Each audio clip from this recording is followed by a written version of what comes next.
Hi, I'm Ballantyne, CEO for Toronto Community Housing. I'm standing here in Regent Park.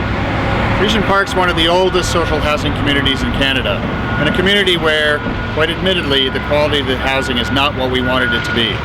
And here we are busy revitalizing this community. What it means here is what you see behind me. New housing for tenants in a mixed income community. Importantly, it also means things like good facilities, swimming pools, community center, places for young people to learn, places for young people to be able to take benefit from programs, things like that. And importantly, it also means jobs. People who live in this community getting to work on the project itself, getting to work with the companies that are coming here to invest. The Sobeys Supermarket, the Royal Bank of Canada, great partners like that.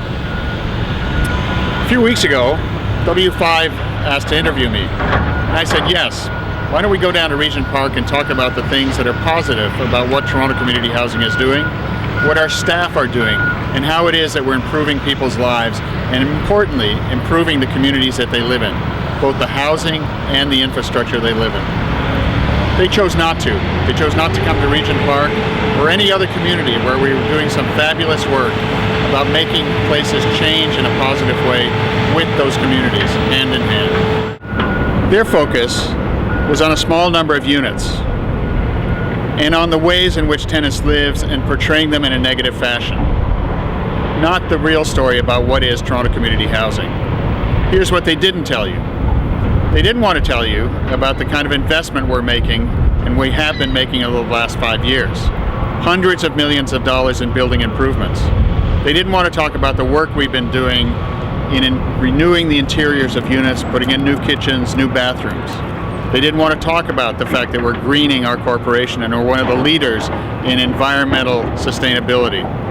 Nor did they want to talk about the role tenants have and the huge impact tenants are having in their own communities about making them safer, about making them better places to live. Is there more to do? Absolutely. And we're working with tenants, responding to their concerns, addressing the issues that they identify in their community. And we've been given more money and we've raised money ourselves to address the capital deficit problems. Places are getting better and they're getting better to live in. And we have absolute proof of that through the tenant survey information we have. For more information about the work we're doing and the programs we run and about our corporation, go to www.torontohousing.ca. I think you'll find a lot of useful information. Thanks.